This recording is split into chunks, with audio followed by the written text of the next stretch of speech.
108เล่มรอบเจดีย์ปล่อยโคมไฟจำนวน108ดวงณวัดปากทางเจริญตำบลดอยหล่ออำเภอดอยหล่อจังหวัดเชียงใหม่เริ่มเวลา 18:39 นาทีเป็นต้นไปเสบียงบุญในชาตินี้มีหลายอย่างเตรียมเดินทางข้างหน้า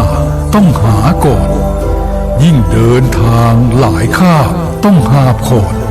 เครื่องกินนอนมากมายสะพายเต็มเสบียงบุญชาติหน้าไม่กลัวหนักเพียงรู้จักเก็บออกถนอมเข้มบุญกิริยาวัตถุรู้อิ่มเอมจะปรีเปรตเต็มหลับด้วยธรรมาทั้งทานศีลภาวนานำพาให้สู่แดนไกลสวงสวรรค์สุขหันษาจะล่วงทุกข์ด้วยความเพียรด้วยปัญญาอภิญญาพาพ้นว่ายวนเวียนใครเสบียงบุญมีมากยามมอดม้อยกุศลช่วยส่งเสริมเพิ่มเสถียรเสบียงน้อยลอยหลั่งดังกำเกวียนดังแสงเทียนดวงน้อยคอยนำทาง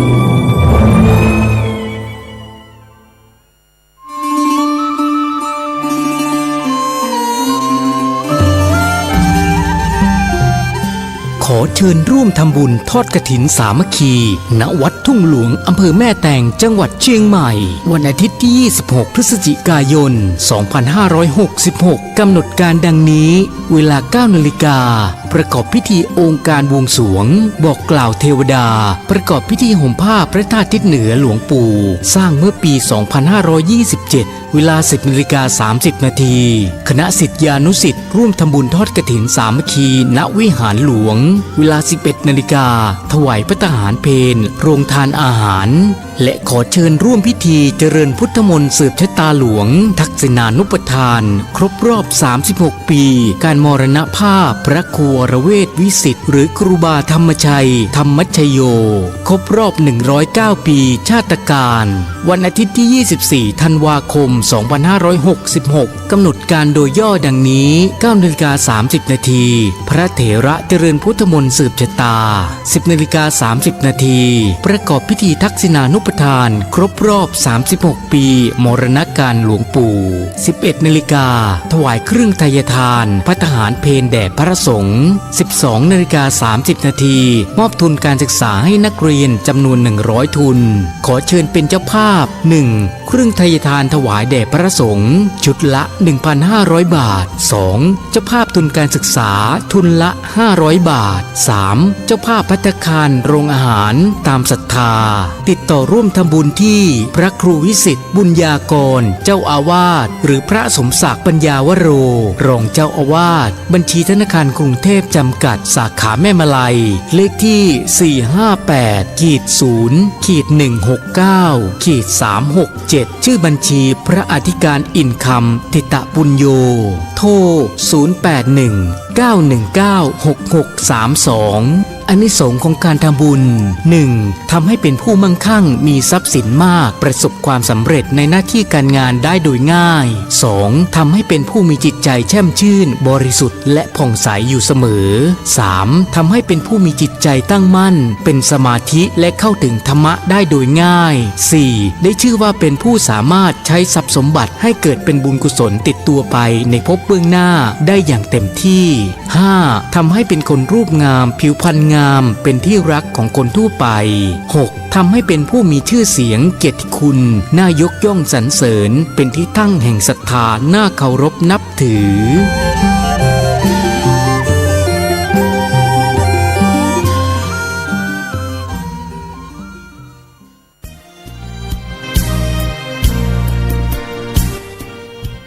ข่าวสารเพื่อการประชาสัมพันธ์ร่วมงานทำบุญอายุวัฒนมงคลครบ5 รอบ 60 ปีพระครูวิสิทธิ์ เสราพรเจ้าคณะตำบลป่าแดดเจ้าวาดวัดวังสิงห์คำผู้ดำเนินรายการเทศทางวิทยุรายการมรดกธรรมกำเมืองทำบุญณวัดวังสิงห์คำตำบลป่าแดดอำเภอเมืองเชียงใหม่จังหวัดเชียงใหม่กำหนดการดังนี้วันเสาร์ที่ 16 ธันวาคม เวลา 15 นาฬิกาประกอบพิธีทักษิณานุปทาน ประกอบพิธีสวดสะเดาะนพเคราะห์วันอาทิตย์ที่ 17 ธันวาคม เวลา 9:30 นาทีจุดธูปเทียนบูชาพระรัตนตรัยไหว้พระสมาทานศีล 5พระสงฆ์เจริญพุทธมนต์สืบชะตาแบบล้านนาถวายทานต้นเงิน ต้นทอง ต้นเพชรและต้นมหาทานบารมี ถวายเครื่องทยทานแด่พระสงฆ์อนุโมทนาถวายภัตตาหารเพลแด่พระสงฆ์และสามเณรและเชิญแขกผู้มีเกียรติร่วมรับประทานอาหารแบบโรงทานคณะสัตยาศิษยานุศิษย์เข้าแสดงมุทิตาสการะและรับของที่ระลึกเป็นเสร็จพิธีท่านที่จะร่วมเป็นเจ้าภาพถวายทานต้นเงินเพื่อสมทบกองทุนนิธิวิสิตศรีราภรณ์และร่วมเป็นเจ้าภาพสังฆทานติดต่อ 081-783-6540 หรือจะบริจาคผ่านธนาคารกรุงเทพสาขาถนนช้างคานเลขที่บัญชี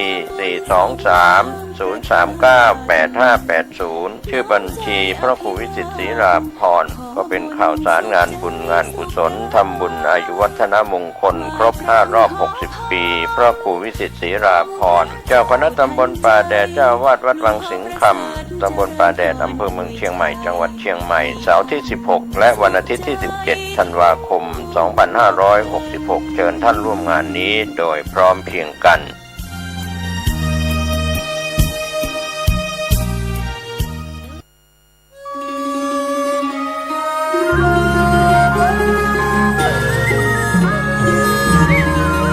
เนื่องในเทศกาลสีสันแสงสว่างแห่งความสุขประเวณียี่เป่งลอยกระทงเจียงใหม่ในปีนี้วัดพระสิงห์วรมหาวิหารขอจวนเจริญพรมายังศรัทธานาบุญทุกท่านร่วมบำเพ็ญมหาพลานิสงฆ์ถวายโคมไฟโคมประดับในงานประเวณียี่เป่งจำนวน 84,000 ดวงตามจำนวนสังขยานับได้แห่งพระสัทธรรมขององค์สมเด็จพระบรมศาสดาสัมมาสัมพุทธเจ้าที่ได้ตรัสสอนสั่งยังเวนยชนและเพื่อน้อมถวายบูชาพระพุทธปฏิมาองค์เอกอ้างพระพุทธสิหิงพระสิงห์หลวงเจ้ากับทั้งจักได้น้อมถวายบูชาพระมหาเจติยะพระบรมธาตุหลวงเจ้าประจำปีกัมจตามโรงงูใหญ่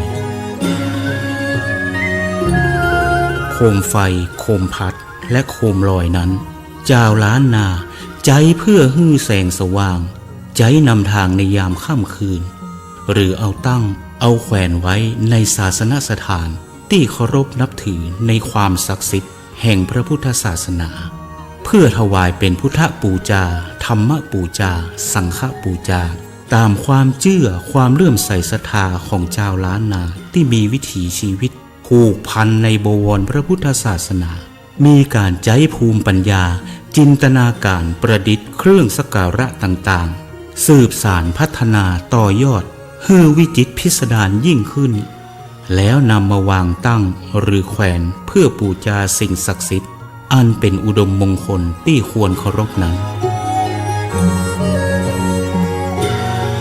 ในวาระโอกาสอันดีงามที่เปี่ยมล้นด้วยความสุขนี้วัดพระสิงห์วรมหาวิหารจังหวัดเชียงใหม่ขอเจริญพรเรียนเชิญทุกท่านร่วมถวายโคม 84,000 ดวงเริ่มงานตั้งแต่วันพุธที่ 1 พฤศจิกายนพุทธศักราช 2566 จนถึงวันเสาร์ที่ 6 มกราคม พุทธศักราช 2567 เพื่อจันโลงสืบทอดพระพุทธศาสนาและวัฒนธรรมประเพณีอันดีงามนี้เพื่อให้เกิดความจำเริญมั่นคงรุ่งเรืองในชีวิตเจริญลาภเจริญยศเจริญใจเจริญยิ่งขึ้นไปตราบกาลนานนั้นแด่เตอสวา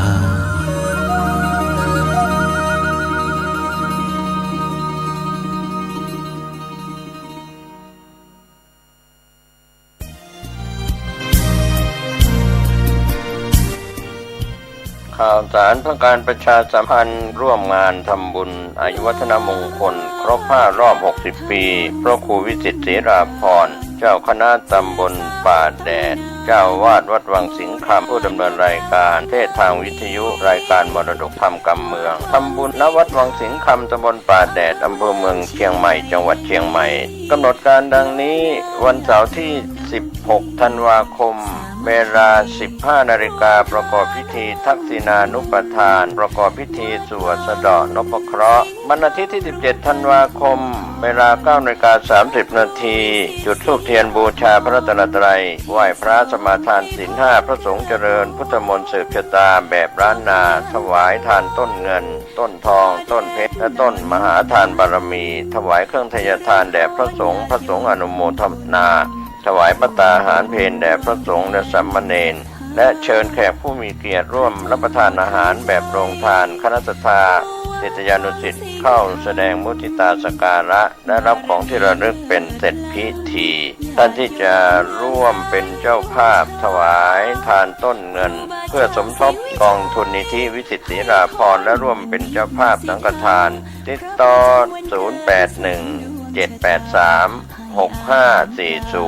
หรือจะบริจาคผ่านธนาคารกรุงเทพสาขาถนนช้างคานเลขที่บัญชี 423-039-8580 ชื่อบัญชีพระครูวิสิตศรีราภรณ์ก็เป็นข่าวสารงานบุญงานกุศลทำบุญอายุวัฒนมงคลครบ5 รอบ 60 ปีพระครูวิสิตศรีราภรณ์เจ้าคณะตำบลป่าแดดเจ้าวาดวัดวังสิงห์คำตำบลป่าแดดอำเภอเมืองเชียงใหม่จังหวัดเชียงใหม่เสาร์ที่16และวันอาทิตย์ที่17 ธันวาคม 2566 เชิญท่านร่วมงานนี้โดยพร้อมเพรียงกัน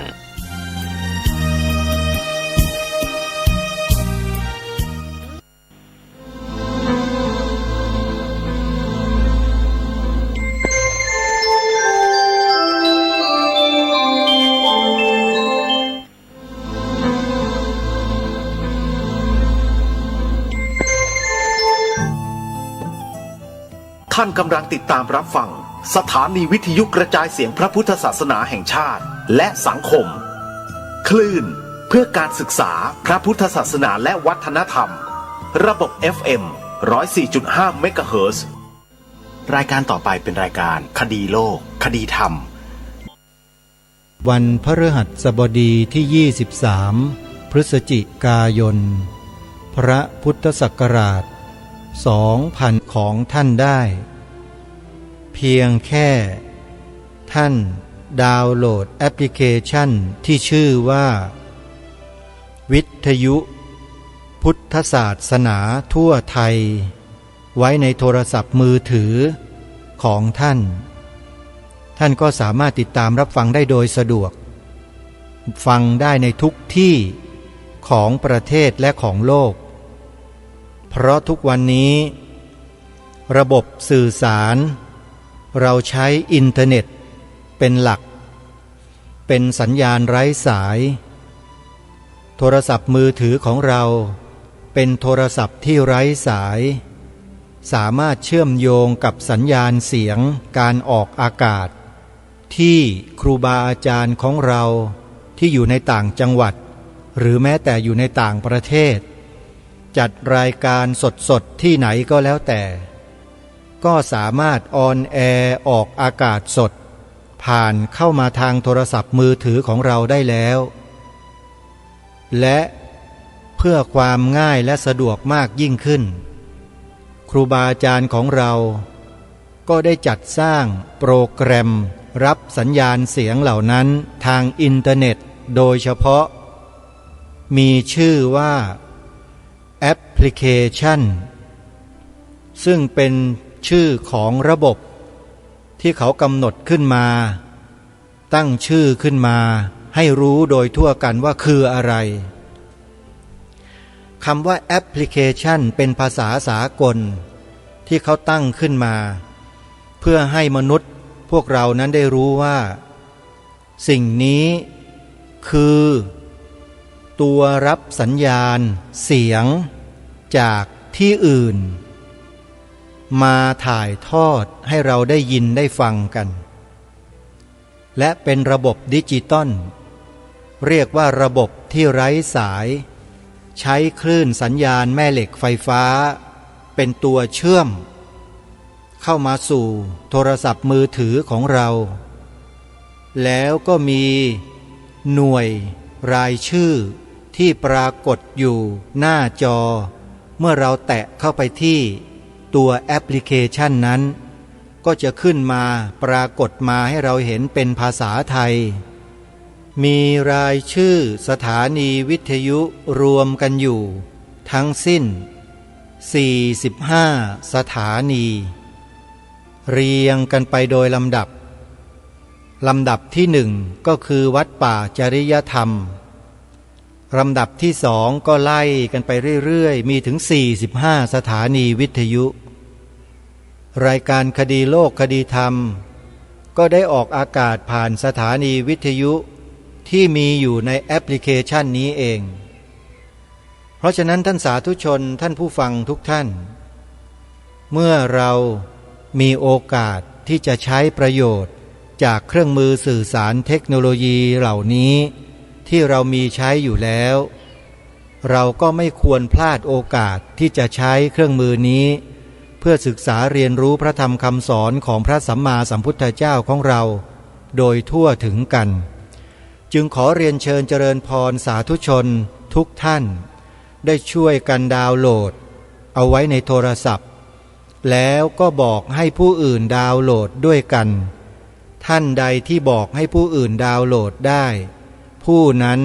ก็จะได้บุญได้อานิสงส์แห่งบุญไปด้วยเพราะเท่ากับว่าท่านได้ช่วยเหลือให้ผู้อื่นได้สดับรับฟังได้ศึกษาเรียนรู้ธรรมะในพระพุทธศาสนาไปด้วยถือว่าเป็นการให้ธรรมะเป็นทานชนิดหนึ่งพระพุทธเจ้าตรัสไว้ว่าสัพพทานังธรรมทานังชินาติการให้ธรรมะเป็นทานชนะการให้ทั้งปวงทางรายการจึงได้กระจายข่าวนี้บอกกับสาธุชนทุกวันเกี่ยวกับเรื่องดาวน์โหลดแอปพลิเคชันที่ชื่อว่าวิทยุพุทธศาสนาทั่วไทยและสถานีวิทยุพระพุทธศาสนาคลื่นต่างๆที่ครูบาอาจารย์ของเราได้จัดได้ทำไว้ขอให้ท่านได้จัดทำวิทยุออนไลน์ทางอินเทอร์เน็ตด้วยนะครับถ้าท่านไม่จัดทำวิทยุออนไลน์ทางอินเทอร์เน็ตไว้เนี่ยท่านจะไม่สามารถเข้ามาอยู่ในแพลตฟอร์มของแอปพลิเคชันนี้ได้เลยเพราะมันต้องใช้ URL ของสถานีวิทยุออนไลน์นั้นๆครับและเมื่อท่านเข้ามาสู่หรือเข้ามาอยู่ในระบบออนไลน์แอปพลิเคชันนี้แล้วเนี่ยช่วยกรุณาอย่าเปลี่ยนระบบอินเทอร์เน็ตนะครับถ้าเปลี่ยนเสียงของท่านจะหายไปเลยเพราะเลข URL มันก็จะเปลี่ยนไปด้วยแต่ตัวแอปพลิเคชันมันบันทึกตัว URL เดิมเอาไว้ถ้า URL เดิมถูกปิดเมื่อไหร่เสียงสัญญาณวิทยุของท่านในแอปพลิเคชันก็จะหายสาบสูญไปเลยตลอดกาลอันนี้คือเทคนิคง่ายๆคือเมื่อใช้อินเทอร์เน็ตระบบไหนแล้วใช้อินเทอร์เน็ตเลขอะไรแล้วขอให้ใช้ตลอดไปอย่าเปลี่ยนแปลงนะครับถ้าเปลี่ยนแปลงแล้วปัญหาเกิดเลยเจอกันมาหลายรอบอันนี้ต้องแจ้งบอกให้เข้าใจด้วยกันสำหรับญาติโยมสาธุชนที่จะดาวน์โหลดแอปพลิเคชันนี้มันมีเงื่อนไขอยู่ข้อเดียวคือท่านต้องมีโทรศัพท์มือถือระบบ Android เท่านั้นสามารถโหลดได้ระบบอื่นโหลดไม่ได้เพราะแอปพลิเคชันนี้ถูกสร้างขึ้นมาเพื่อระบบ Android เท่านั้นนะโทรศัพท์ระบบ Android เท่านั้นดาวน์โหลดได้เลยแต่เงื่อนไขที่สองไม่ต้องบอกก็ทราบว่าโทรศัพท์นั้นต้องใช้อินเทอร์เน็ตตามปกติได้จึงจะดาวน์โหลดได้นะนี่ก็คือเงื่อนไขง่ายๆนะเอาละท่านสาธุชนทุกท่านวันนี้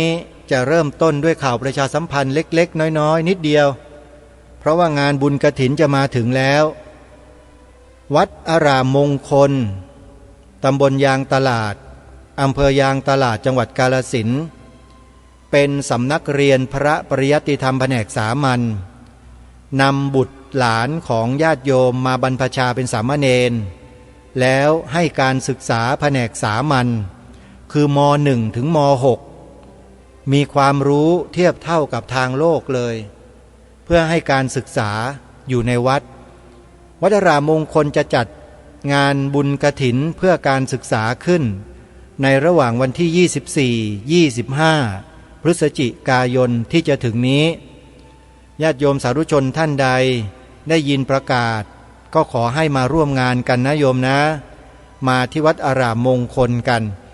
มากันตั้งแต่วันที่ 24 เลยคืนวันที่ 24 จะมีการแสดงธรรมกันไปตลอดทั้งคืน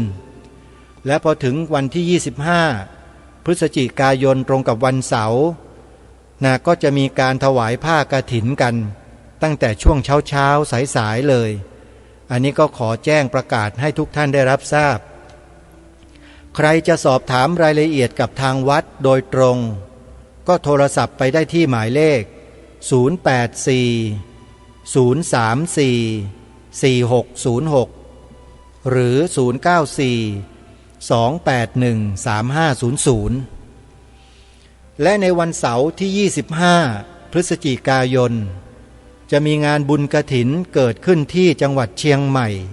เป็นเครือข่ายสายงานของเราสถานีวิทยุพระพุทธศาสนาแห่งชาติประจำจังหวัดเชียงใหม่วัดฝายหินอยู่ที่ตำบลสุเทพอำเภอเมืองเชียงใหม่จะมีการถวายผ้ากฐินกันในวันเสาร์ที่ 25 พฤศจิกายนที่จะถึงนี้ขอเรียนเชิญญาติโยมพุทธบริษัทชาวล้านนาไปร่วมงานบุญนี้โดยพร้อมเพรียงกันโทรศัพท์สอบถามรายละเอียดไปที่เจ้าวาดวัดฝายหินโดยตรงนะที่หมายเลข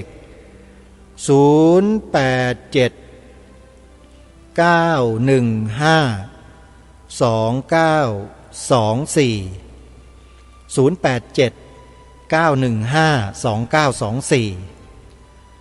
และในวันที่ 26 พฤศจิกายนมีงานบุญกฐินที่วัดภูจวงอำเภอบ้านไร่จังหวัดอุทัยธานีญาติโยมสาธุชนที่อยู่ใกล้ๆจังหวัดอุทัยธานีก็ไปร่วมบุญกันได้ที่วัดภูจวงนะโยมนะและในวันเดียวกันคือ 26 พฤศจิกายนวันอาทิตย์นั้นท่านพระอาจารย์พระครูจริยสารธรรมก็จะจัดกิจกรรมปฏิบัติธรรมขึ้นที่สำนักปฏิบัติธรรมไร่ป่าของท่านที่อำเภอบ้านไร่จังหวัดอุทัยธานีญาติโยมที่จะไปร่วมกิจกรรมกับทางวัดป่าจริยธรรมที่อุทัยธานีนะ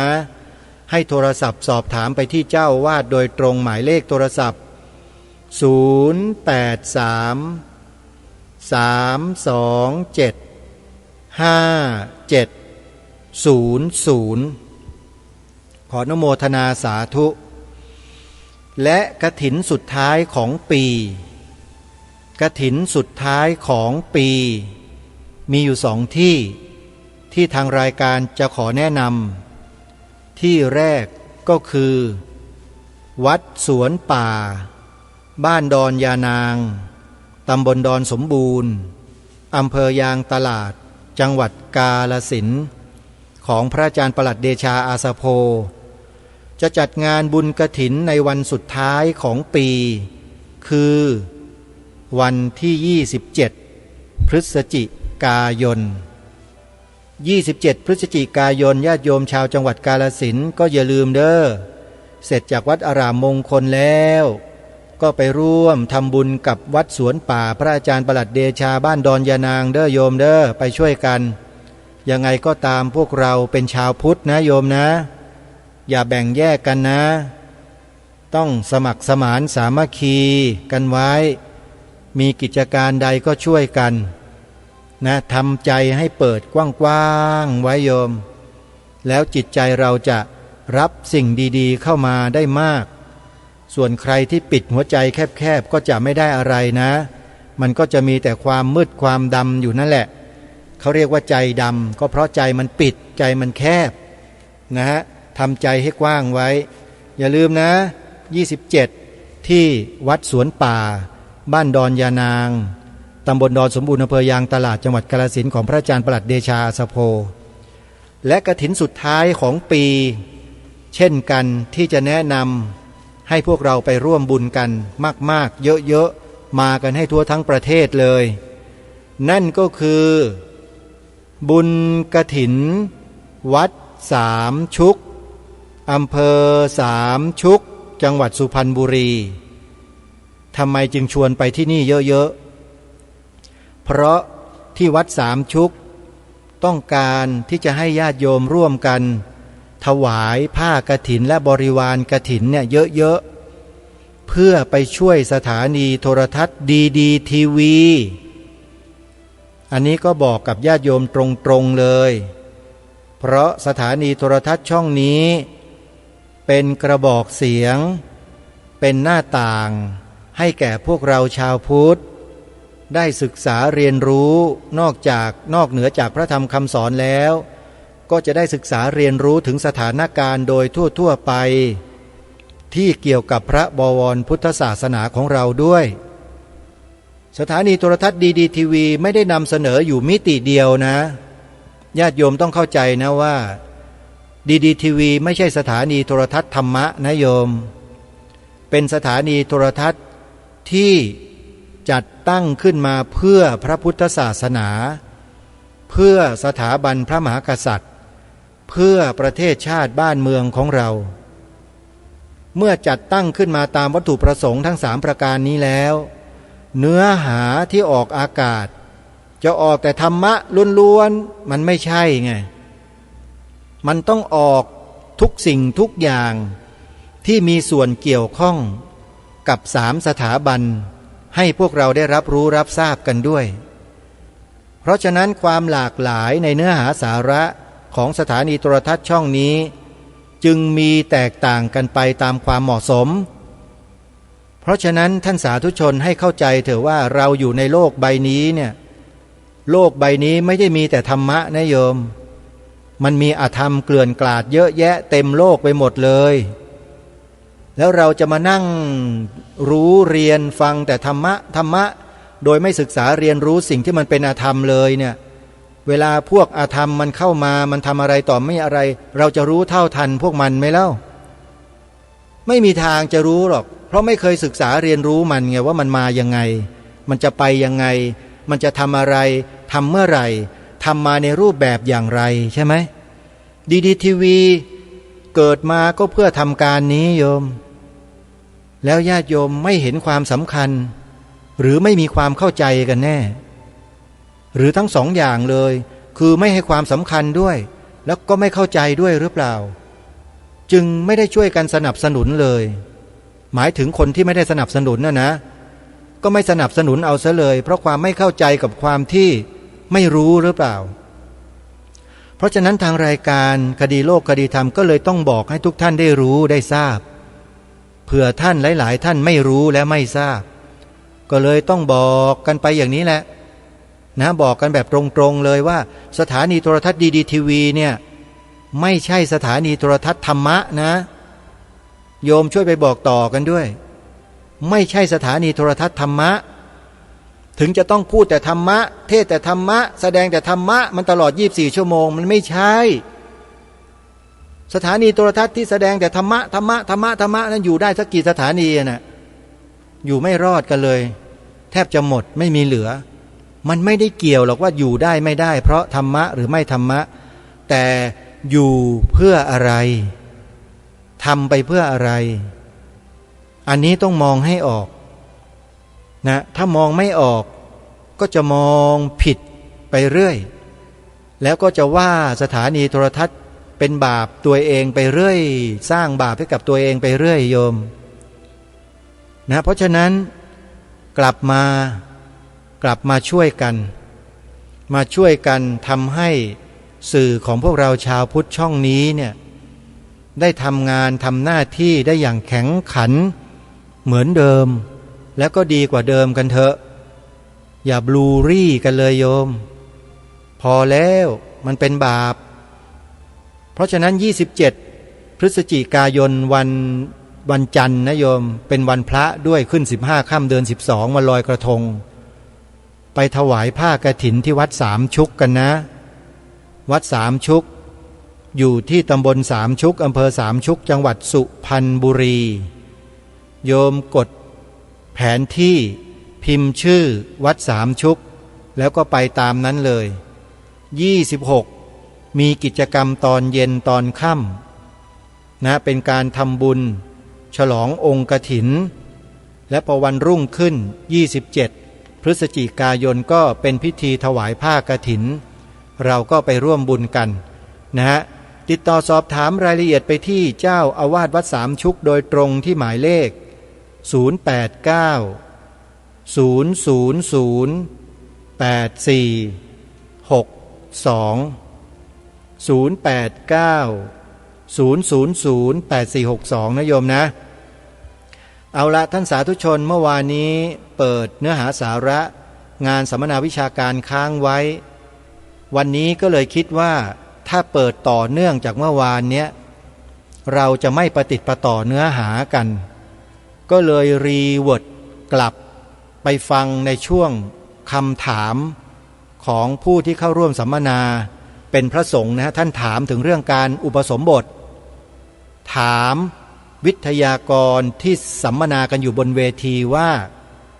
การให้การอุปสมบทต่อกุลบุตรครั้งละ3 รูปเนี่ยทำได้ไหมถามอย่างนี้ว่าบวชครั้งละ3 รูปเนี่ยทำได้หรือเปล่ามีบัญญัติไว้ในพระวินัยในคัมภีร์ตรงไหนบ้างไหมท่านพระอาจารย์มหาพยอมธรรมรักขิโตประเด็นธรรม9 ประโยคท่านตอบเดี๋ยวเราไปฟังคำถามและคำตอบนี้กันยาวๆนะโยมนะไปรับฟังกันได้นะบัดนี้โอกาสถามนะครับพอดีมีคำถามอาจจะนอกเรื่องสิ่งที่เป็นหลักสูตรนะครับก็คือเนื่องจากการอุปสมบทหมู่ใช่ไหมครับปกติก็จะมีสูงสุดก็คือ3 รูปทีนี้ถ้าเกิดว่ามีมากกว่า3 รูปก็คือตั้งแต่4 รูปขึ้นไปนะครับไม่ทราบว่าการอุปสมบทนั้นจะมีปัญหาใดๆหรือไม่ครับขอโอกาสนะครับผู้ถามคิดว่าการอุปสมบทหมู่นะครับในความรู้สึกนี่เป็นอย่างไรครับอยากถามความรู้สึกสักนิดหนึ่งครับในเมื่อในพระบาลีอัตถกถาอนุญาตไปแค่3 รูปถ้าเกิดมีการอุปสมบทมากกว่านั้นสักนิดอยากจะฟังทัศนะหรือความเห็นแง่คิดของผู้ถามสักนิดนะครับคิดว่ามันเป็นยังไงครับ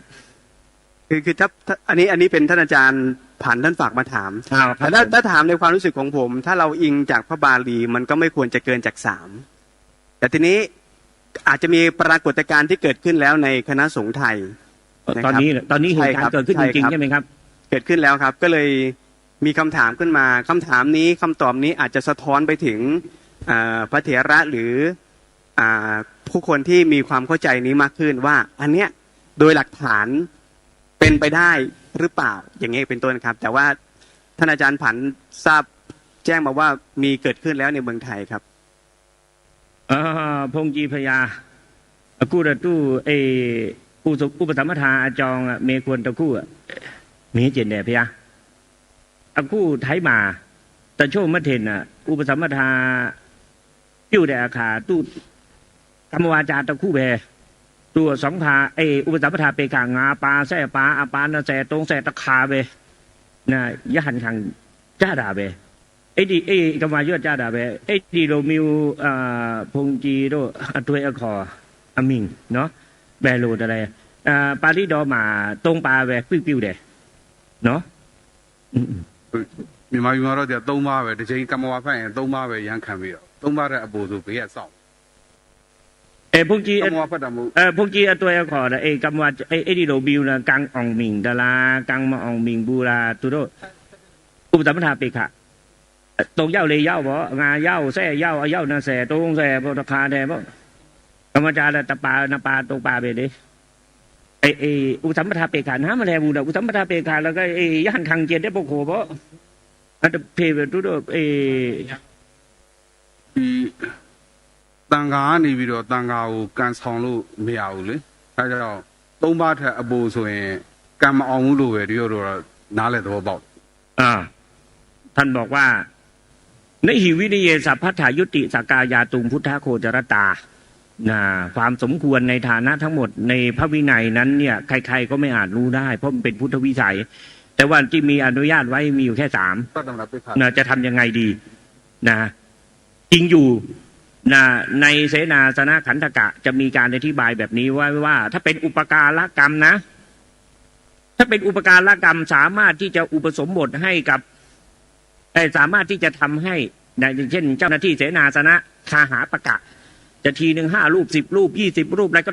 สมมุติได้เลยเพราะมันเป็นอุปการะกรรมแต่ถ้าเป็นนิกหกรรมในสังฆาทิเศษอนุญาตไว้แค่ไม่เกิน3 รูปสำหรับนิกหกรรมถ้าเป็นอุปการะกรรมอยู่ในเสนาสนะขันธกะท่านอนุญาตไว้หลายรูปได้ครับแต่ในเรื่องของอุปสัมปทากรรมจริงอยู่ว่าสิ่งเหล่านี้จัดว่าเป็นอุปการะกรรมแต่ว่าตัวอย่างมีอยู่แค่3เองถ้าเกิดพระเถระรูปใดรูปหนึ่งท่านจะคิดว่าอ้าวในกรรมวรรคมีพูดถึงสมบัติไว้5 ประการด้วยนะวัตถุสมบัติยติสมบัติอนุสาวนาสมบัติสีมาสมบัติปริสะสมบัติวัตถุสมบัติที่เขาพูดไว้เขาก็พูดไว้แค่นี้เองนี่นะอันนี้สำหรับความคิดนี้ผมจะอธิบายให้ฟังก่อนว่าวัตถุสมบัติก็บุคคลนั้นเนี่ยต้องเป็นไม่ได้เป็นคนที่เคยต้องประราชิกมาก่อนไม่ใช่เป็นบุคคลที่มีอายุหย่อนไป20 ปีไม่ได้เป็นเถรยสังวาสไม่ได้เป็นบันดาแล้วก็ไม่ได้เป็นพวกทำอนันตริยกรรมไม่ได้เป็นพวกอุปโตพยัญชนกไม่ใช่เป็นพวกภิกขุณีทูสกะอันนี้เป็นพวกวัตถุวิบัติบวชไม่ได้แต่ถ้ามีอายุ20 ปีบริบูรณ์มันก็น่าจะได้นะอันนี้ความคิดของคนที่เป็นแบบมองดูแค่ในเรื่องของสมบัติกับวิบัติก่อนถ้าเป็นในเรื่องของยติเอาส่วนยติถูกหมดเลยอนุสาวนาก็ส่วนถูกหมดสีมาก็สีมาถูกต้องไม่ใช่เป็นสีมาวิบัติ11 อย่างปริสะสมบัติก็ได้แหมมันก็น่าคิดเหมือนกันนะว่าเมื่อไปเข้าในเรื่องวิบัติมันมีวิบัติตรงไหนบ้างวะแต่เนื่องจากว่าการเรียนการศึกษาและการประพฤติปฏิบัตินั้นเนี่ยถ้ามันมีให้เราได้เห็นมันมีให้เราได้เห็นเราศึกษาตามนั้นมันก็เป็นความดีตัวอย่างที่มีอยู่ในพระบาลีอัตถกถามีอยู่แค่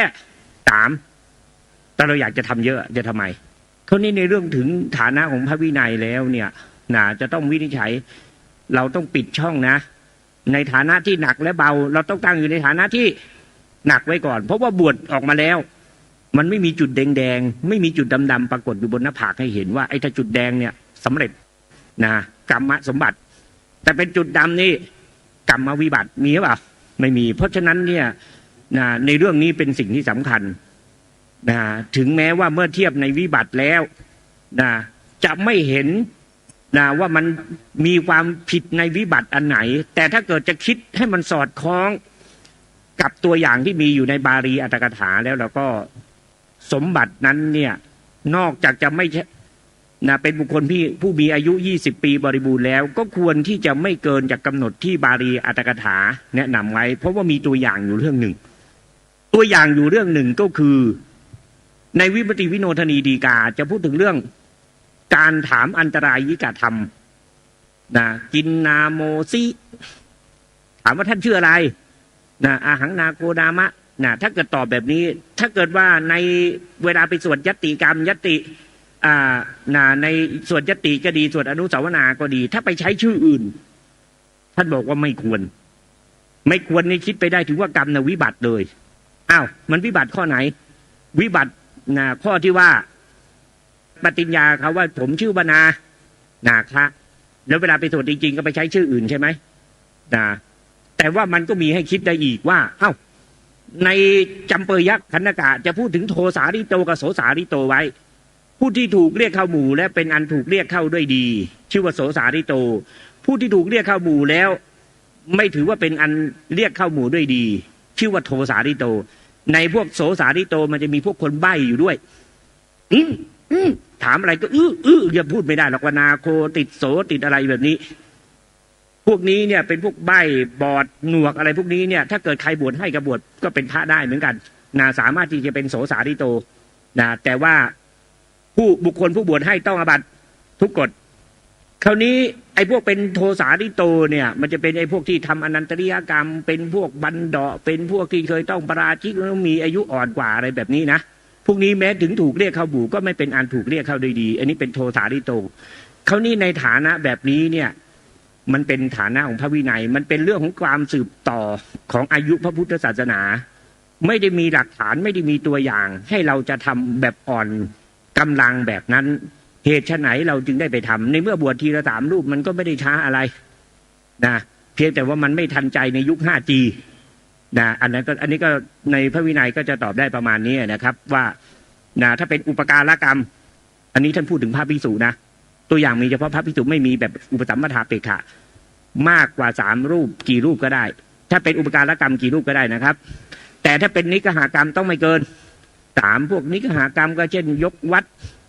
นะทำตัชนียกรรมนิยสกรรมนะปฏิสารณียกรรมอย่างนี้นะครับปภาชนียกรรมทำได้ไม่เกิน3 รูป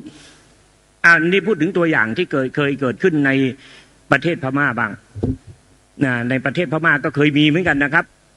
บวชถึง30 รูป40 รูปนะตอนหลังพระมหาเถระได้ประชุมกันแล้วก็วินิจฉัยนะคิดว่าการทำเช่นนั้นเป็นสิ่งที่ไม่ถูกต้องนะไม่ควรแก่พระวินัยนะครับแล้วก็ไม่อนุญาตให้ทำอันนี้มีตัวอย่างอยู่แบบนี้นะครับก็คือในพระเถระที่พม่าก็คือเป็นข้อสรุปว่าคือไม่ควรทำใช่ครับขอบคุณครับขอโอกาสพระเถรานุเถระให้เพื่อนสาธมิตรนะครับแต่ผมขอถามพระเถระทุกรูปนะครับเพื่อเป็นแนวการศึกษาแล้วก็นำไปใช้ถามพระเถระแต่ละรูปว่าเทคนิคการทรงจำท่องบนสาธยายเนี่ยครับไม่ว่าจะเป็นติดปากติดตาติดใจเนี่ยใช้เวลาท่องบนสาธยายนานประมาณเท่าไรหรือยังไงเทคนิคอย่างเงี้ยครับคือผมอยากถามแต่ละรูปนะครับขอโอกาสครับแต่ละท่านจะเหมือนกันได้ยังไงบางคนแค่ฟังเขาก็จำได้ไม่ต้องท่องบางคนแค่อ่านก็จำได้เทคนิคของแต่ละคนเลือกการจำไม่เหมือนกันนะบางคนท่องกัจจายนะท่องไม่เป็นเพราะไม่ชอบออกเสียงแต่ว่าเขียนเนี่ยนะตั้งแต่อัฏโถอัครสัญญาโตจนมนุปุระอุสนุสีสาเนี่ยนะแค่ได้เขียนเอาอย่างเดียวไม่มีการท่องสักคำเพราะว่าตัวเองไม่ถนัดออกเสียงบางคนก็ใช้อ่านก็จำได้บางคนใช้ท่องก็จำได้แต่คราวนี้อยากจะดูว่าพระเถระที่ท่านท่องพระไตรปิฎกกันเนี่ยท่านทำยังไงถึงได้ท่องจำเร็วจำนานนะจำไม่ลืมนะครับเดี๋ยวลองดูสิแต่ถ้าผมให้ผมทายเนี่ยผมว่าทวนทุกวันไม่ลืมองค์จีพยาตาเจียนปงเจียนนีเนี่ยพม่าปีมาเนี่ยเบโลก็ยิงอ่ะถ้าชิงเย้าได้ก็ยิงกับเบโลดิงเปได้เลย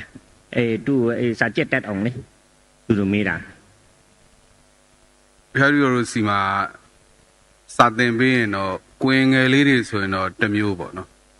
ကွင်ငယ်လေးတွေကိုရောက်လာတဲ့ကွင်ငယ်လေးတွေဥမာ73နှစ်အောက်ကွင်လေးတွေအနက်တိတ်ပဲပြောလို့နားမလည်သေးဘူးဆိုရင်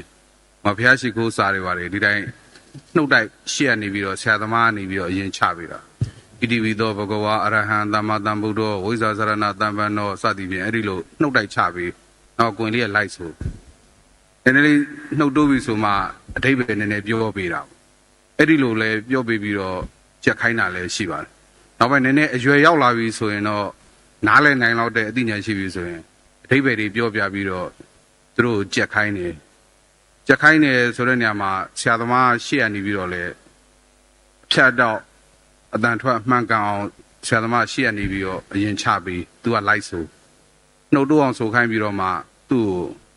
စာချက်ချိန်ဆိုပြီးတိချထားပြီးတော့ကြက်ခိုင်းတာပါအဲ့လိုဖန်ဖန်ထက်ထက်ဆိုရင်းနဲ့လည်းတဖြည်းဖြည်းနဲ့တော့သူတို့ကလေးတွေရဲ့တန်တန်မှာဒီမြတ်စွာဘုရားရဲ့ပါဠိတော်တွေရှားတဲ့အခြေအနေတွေရောက်လာတာဒါတော့ငယ်တဲ့ရွယ်တဲ့အခြေအနေပေါ့ဒါအခြေခံတွေအထိုက်လောက်ရှိသွားပြီကြီးသွားပြီဆိုရင်တော့အခြားနည်းနဲ့သင်ပေးတာကြက်ခိုင်းတာလည်းရှိပါတယ်ถ้าเป็นเนรเล็กๆยังไม่สามารถที่จะรู้คำอธิบายอะไรได้ท่านก็จะอ่านให้ฟังอ่านให้ฟังพูดคำอธิบายนิดพอสามเณรพอเข้าใจได้อ่านให้สามเณรฟังให้เขาออกเสียงให้ถูกแล้วก็ให้เขาไปท่องนะครับเป็นแบบนี้ถ้าจะเป็นสามเณรเล็กๆถ้าเป็นสามเณรที่โตขึ้นมาหน่อย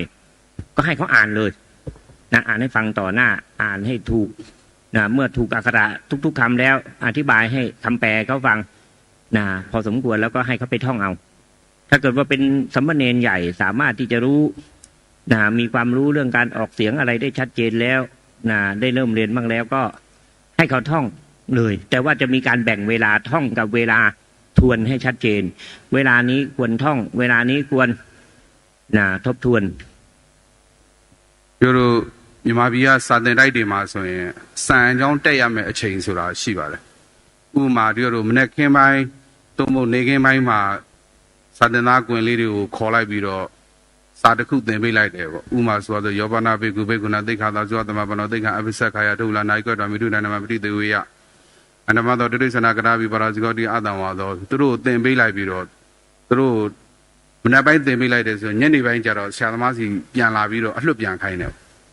အဲ့လိုအလှုပ်ပြန်ခိုင်းပြီးတော့ညဖျားရှိကူပြီးတဲ့အချိန်ဆိုရင်ဖျားပြီးတော့စံအကြောင်းဆိုတာသတ်မှတ်ထားပြီးတော့သူတို့ဒီနေ့ကြက်ထားတဲ့စာတွေအရင်နေ့ကကြက်ထားတဲ့စာတွေကိုညမီးအမှောင်နဲ့သို့မဟုတ်ရင်လည်းအလှုပ်ပြန်ခိုင်းတာပေါ့တပါးတည်းဖြစ်စေနှစ်ပါးတွဲပြီးတော့ဖြစ်စေသူတို့အလှုပ်ပြန်ခိုင်းတယ်အလှုပ်ဆိုခိုင်းတယ်အလေးထားလုပ်တယ်ပြောလို့မြန်မာလိုခေါ်ရင်တော့ဒါစံအကြောင်းစာပြန်အကြောင်းတက်တယ်လို့ခေါ်ပါတယ်ဗျအဲ့ဒီလေးထားလဲစာသင်တိုက်တိုင်းမှာရှိတယ်ဒီနည်းနဲ့ကလေးတွေကိုအာကုံစာတွေရအောင်သင်ပေးပါတယ်ဗျแล้วก็มีการแบ่งเวลาให้ชัดเจนอย่างสมมุติว่าเช้าสอนให้สามเณรท่องได้แล้วสักสิกขาบทหนึ่งปราชิกเสร็จแล้วก็ให้สามเณรไปท่องจะมีชั่วโมงให้สามเณรขึ้นไปท่องพอท่องจบแล้วตอนเย็นๆนี้ต้องมาท่องส่งอาจารย์เมื่อท่องส่งอาจารย์แล้วจะมีชั่วโมงกลางคืนอีกปิดไฟเลยทีนี้สามเณรจะต้องไปทวนสิ่งที่ตัวเองท่องไว้ในวันวานกับวันนี้ทวนให้คล่องโดยที่ไม่ต้องใช้หนังสือเพราะฉะนั้นคนไหนที่จะไปนั่งเสียเวลาโดยที่ไปแล้วก็ไปนั่งอมขี้ฟันอยู่เอาหนังสือไปก็ไม่ได้ไฟก็ห้ามเปิดเอาสิแล้วในเมื่อคนอื่นเขาท่องสาธยายได้แล้วตัวเองท่องสาธยายไม่ได้แล้วมันมีความหมายว่าอย่างไรถ้าเกิดท่องเดียวรูปเดียวไม่ได้ก็ไปท่องไปทวนคู่กับเพื่อนแต่ว่ากฎระเบียบของวัดเนี่ยชัดเจนถ้าไม่สามารถท่องหนังสือได้เลยถึงอาทิตย์ก็นิมนต์กลับไปบ้านนิมนต์กลับไปบ้านคุณไม่มีความตั้งใจในการเรียนการศึกษาคุณเป็นคนที่ไม่สมควรที่จะอยู่ในวัดนี้อีกต่อไปเพราะว่าก่อนที่จะมาเข้าสมัครปุ๊บนี่จะต้องมีการมาสอบเข้าก่อนแล้วเพราะฉะนั้นที่สำคัญจริงๆก็คือวัดที่หมู่บ้านของท่านครูบาอาจารย์จะต้องสอนมาในระดับหนึ่งแล้วในเรื่องการอ่านหนังสือการท่องหนังสือถ้าเป็นวัดหมู่บ้านก็ไม่มีอะไรแล้วสามเณรก็อาจารย์ก็ต้องใจดีก่อนแต่ฟังจากพระเถระรูปหนึ่งที่เป็นอาจารย์สอนอลังการะอยู่ที่วัดนี้เหมือนกันท่านบอกว่าตอนที่ท่านเข้ามาเรียนใหม่ๆท่านไปเรียนอยู่วัดหลวงพ่อชนกาพิวังสารนั่นแหละมหาคันธายงสยาดอจองท่านบอกว่าพี่ชายท่านไปเรียนอยู่ก่อนแล้วแต่พี่ชายท่านให้ท่องหนังสือแค่2 บรรทัดวันหนึ่งท่องให้ท่องไม่เกิน2 บรรทัดแต่สามเณรรูปอื่นๆเนี่ยท่องวันต้องหลายๆหน้าบางองค์1 หน้า 2 หน้า 3 หน้าพี่ชายท่านไม่ให้ท่องเกิน2 บรรทัดหรอกเอาสามเณรเอาไป2 บรรทัดวันลงขึ้นให้ท่อง2 บรรทัดอีกแล้วแต่สามเณรรูปอื่นก็ท่องกันวันต้องหลายๆหน้าท่านก็เลยไปถามพี่ชายว่าทำไมให้ท่านท่องน้อยเหลือเกินคนอื่นก็ท่องทุกวันหลายๆหน้าส่วนท่านให้ท่องวันละ2 บรรทัดท่านก็บอกว่าพี่ชายกลัวว่าท่านจะหนีกลับหมู่บ้านก่อนมาถึงทีแรกให้ท่องหนังสือทีเยอะๆเดี๋ยวก็จะหนีกลับบ้านก่อนก็ให้ท่องทีละน้อยๆให้สามเณรเนี่ยเพิ่มพูนศรัทธาของตัวเองเมื่อเห็นเพื่อนคนอื่นๆท่องได้เยอะตัวเองก็จะได้มีศรัทธาในการท่องเพิ่มสาธยายเพิ่มขึ้นมาหลักการก็คือท่องและก็ทวนนะครับพม่ามีการกำหนดชั่วโมงท่องและชั่วโมงทวนชัดเจนครับมีทุกวัดแล้วเวลาทวนก็ไม่ให้เอาหนังสือไปด้วยแถมปิดไฟอีกต่างหากท่านจะไปนั่งสมาธิหรือว่าจะไปนอนหลับแล้วเช้าขึ้นมาจะเรียนรู้เรื่องกับเขาหรือเปล่าใช่ป่ะเพราะฉะนั้นสามเณรต้องโดยอัตโนมัติเมื่อเห็นหมู่คณะปุคโรปิอุปนิสยปัจเจเยปัจเจโยแม้บุคคลก็เป็นปัจจัยต่อนามและรูปโดยปกตูปนิสยปัจจัยเพราะฉะนั้นเห็นบุคคลอื่นทำตัวเองทำไหมทำเดี๋ยวตอนนี้เจ็บปีเลยสาริโอเลยตอนนี้หยาบยันตลอดปัสสิอุบงนี่ดีบารีส่วนเลยเดี๋ยวพอลงเจ็ดเทสาริโอสัจจาพุญญีสีเปลี่ยนบีโร่เปลี่ยนสู่ข้างหน้ามิวโร่now เลจิงกันลงบีโร่ยี่พี่ข้างหน้ามิวโร่แต่โลนี้เนี่ยเลจิงบีโร่ปริยัติสาบีดีตัวอากุญญาอ๋อบีโร่เลจิงเต็มยาบีบา တန်ကြောင်းတွေပါတယ်ဆိုရင်လည်းသူတို့စာပြန်ဖြစ်အောင်ဆရာဘုန်းကြီးတွေကတန်ကြောင်းတွေမှာသွားပြီးစောင့်ရှောက်ပေးပါတယ်และอีกอย่างหนึ่งอาจารย์ก็ต้องขายยันด้วยคำว่าอาจารย์ขายยันก็คืออาจารย์ก็ต้องไม่ขี้เกียจนะถึงวันเวลา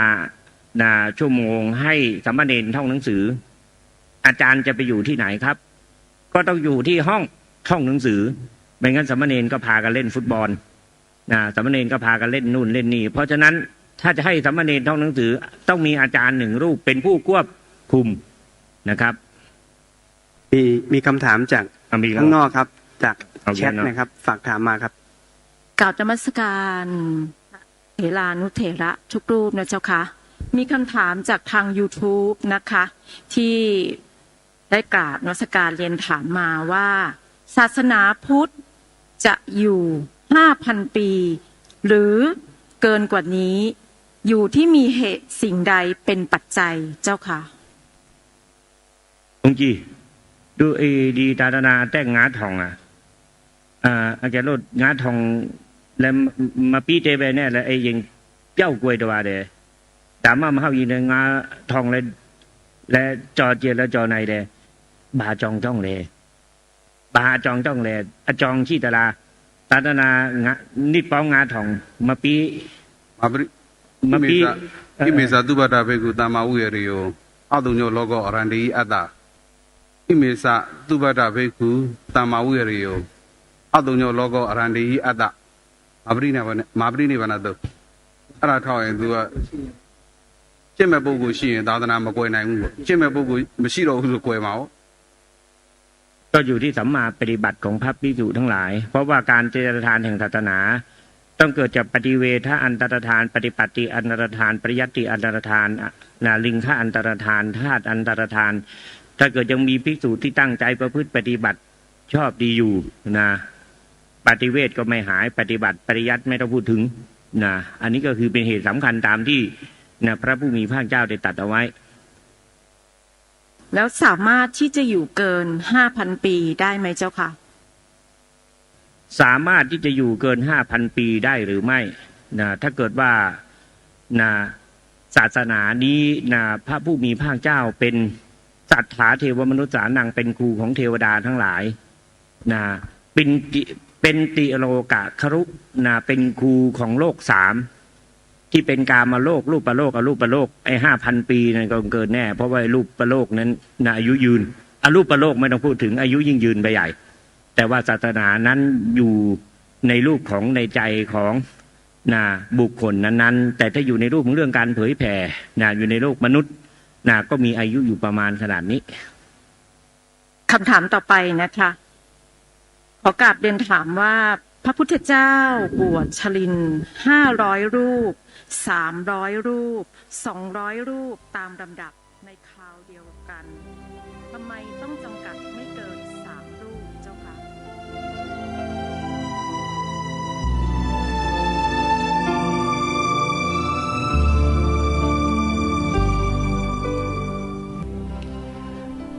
สาธุชนผู้ฟัง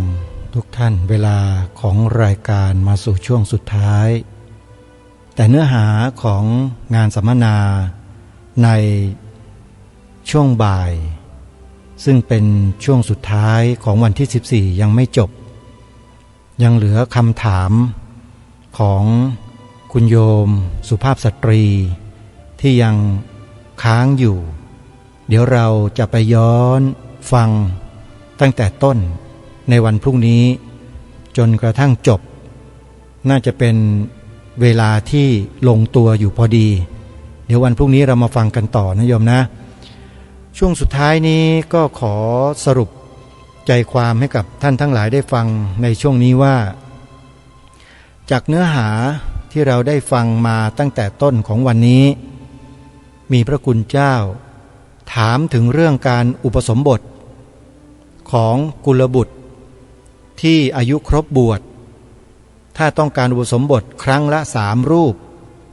อันนี้ไม่มีปัญหาทำได้พระวินัยก็ดีหรือบทบัญญัติที่เกี่ยวกับเรื่องของสังฆกรรมในส่วนของการอุปสมบทก็ดีอนุญาตไว้ให้เพราะจัดเข้าในอุปการกรรม คือเป็นการกระทำที่มีการเป็นอุปการะจึงอนุญาตให้ทำได้แต่ในปัจจุบันมีพระสงฆ์จัดงานอุปสมบทเกินกว่า3 รูปแล้วก็เป็นจำนวนมาก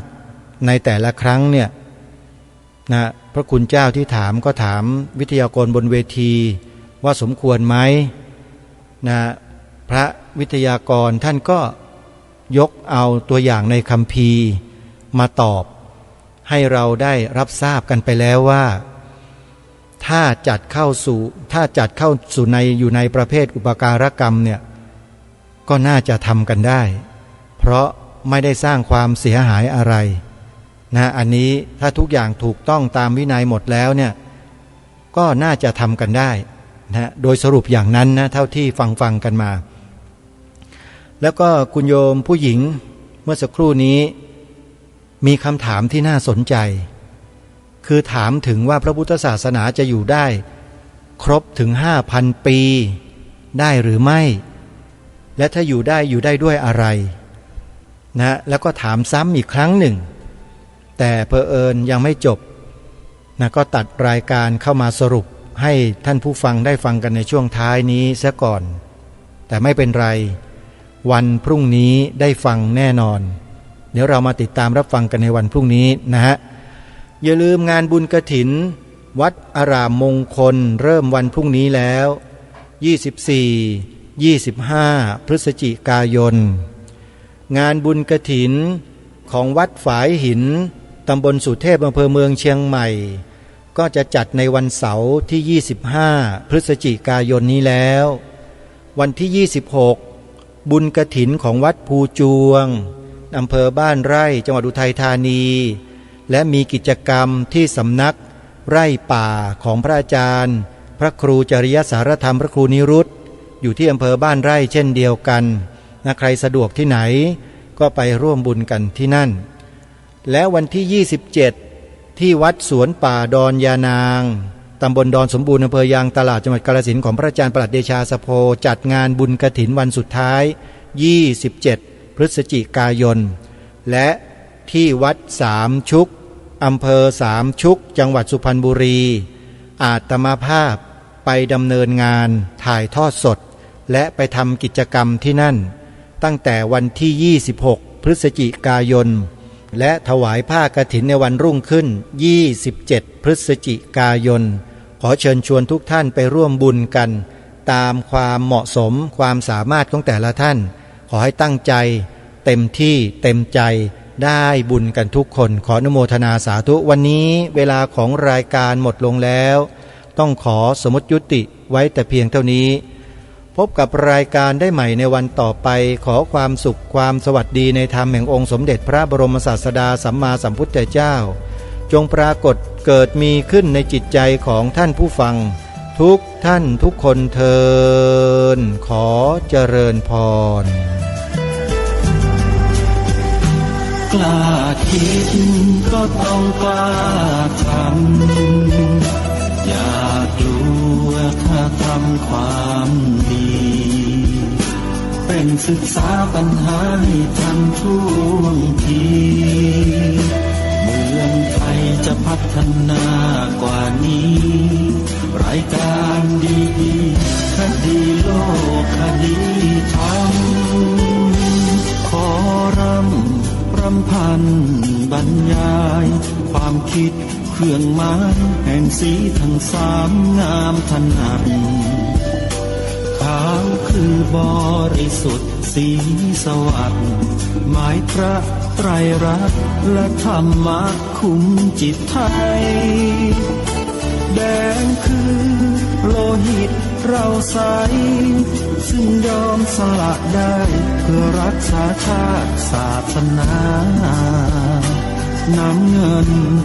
คือสีโสภาอันจอมประชาถ้าโปรดเป็นของส่วนองค์จัดริ้วเข้าเป็นไตรรงค์จึงเป็นสีธงที่รักแห่งเราชาวไทยทหารอวตารนำไปยง ชูเกียรติสยามประเทศไทยที่เจริญมั่นคงมาได้จนถึงทุกวันนี้มิได้เกิดขึ้นจากความหวาดกลัวอย่างคลาดเขลาแต่บรรพบุรุษไทยของเราทุกยุคทุกสมัยล้วนแต่มีความกล้าหาญและชาญฉลาดปกป้องเอกราชสร้างชาติให้เกิดความมั่นคงโดยมีธงแห่งพระไตรรัตน์เป็นเครื่องนำชัยจึงเป็นที่มาที่ไปของรายการคดีโลกคดีธรรมกล้าคิดก็ต้องกล้าทำอย่ากลัวถ้าทำความดีเร่งศึกษาปัญหาให้ทันท่วงที